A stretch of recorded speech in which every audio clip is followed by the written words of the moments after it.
ममता ने अपने बेटे को पढ़ा लिखा कर बड़ा आदमी बनाया।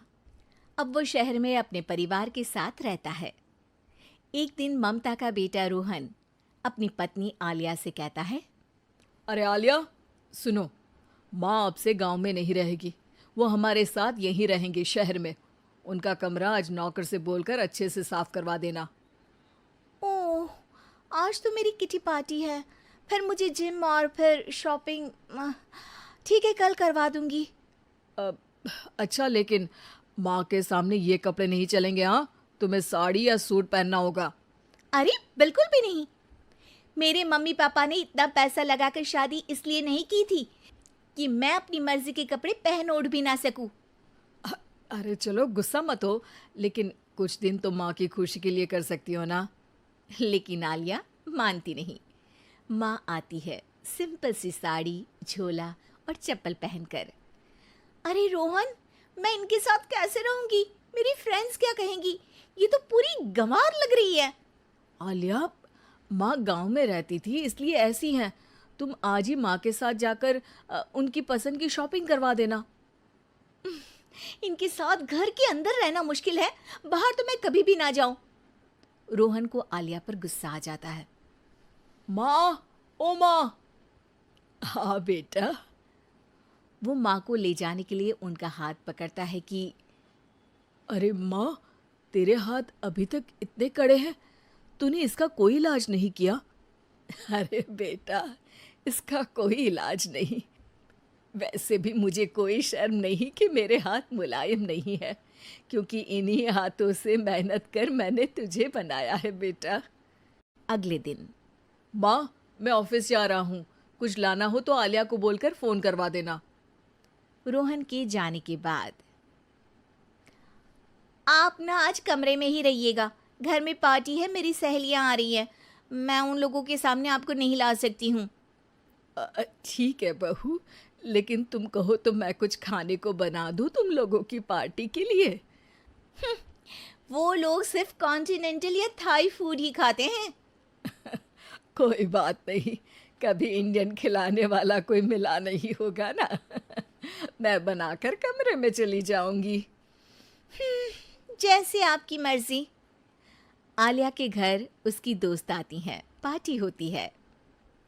अरे वाह आलिया, ये क्या है खाने में? बड़ा ही स्वादिष्ट है यार, इसकी रेसिपी मुझे चाहिए। हाँ, और ये दाल, ओ माय गॉड, मैंने तो किसी 5 स्टार में भी ऐसी दाल नहीं खाई है। यार तू कुक को यहाँ बुलाना। अब आलिया घबरा जाती है।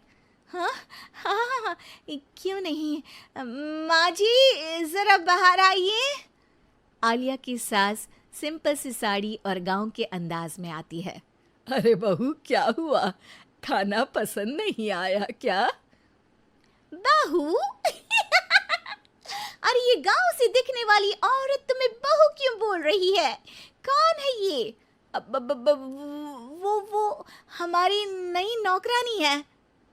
सास बहू की बात सुनकर बहुत दुखी हो जाती है। वो सर झुकाकर जा ही रही होती है कि एक सहेली बोल पड़ती है। अरे कहाँ जा रही हैं माँ जी? वो उठकर उनके पैर छूती है। जीती रहो बेटा। क्या है ना, आपकी शक्ल बिल्कुल मेरी माँ जैसी है। पता है आलिया, मैं शहर पढ़ने आई और फिर शहरी हो गई, लेकिन मेरे माँ पापा तो आज भी गांव में रहते हैं, बिल्कुल इनके जैसे ही हैं। आप यहाँ बैठिए ना आंटी, आप सच में बड़ी खूबसूरत है और आपके हाथ का खाना तो लाजवाब है। काश ये मेरी सास होती। सभी सहेलियां सास को घेर कर बैठ जाती हैं और उनसे खाने की रेसिपी पूछ रही होती है कि तभी घर की बेल बजती है और रोहन आता है। अरे क्या बात है, आज आप लोग हमारे घर में? और ये लोग तो मुझे आलिया से ज्यादा माँ की सहेलियाँ लग रही हैं। क्या ये आपकी माँ है?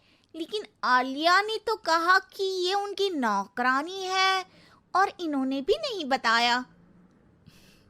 वो नहीं बताएंगी, क्योंकि उनके लिए बच्चों की इज्जत और उनकी खुशी सबसे पहले है।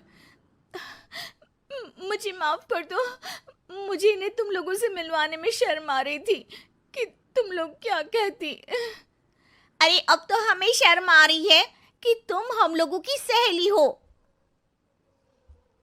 हाँ, जो माँ जैसी सास को नौकरानी बोले वो हमारी सहेली नहीं हो सकती। ये बोलकर सभी वहां से जाने लगती है कि सास बोलती है, आलिया की तरफ से मैं तुम लोगों से माफ़ी मांगती हूँ। उसने जो कहा उसके लिए मैं उसे माफ़ करती हूँ। अब तुम लोग भी उसे माफ़ कर दो, क्योंकि अगर तुम लोगों ने उससे दोस्ती तोड़ी तो फिर मेरे हाथ का खाना कैसे खाओगी?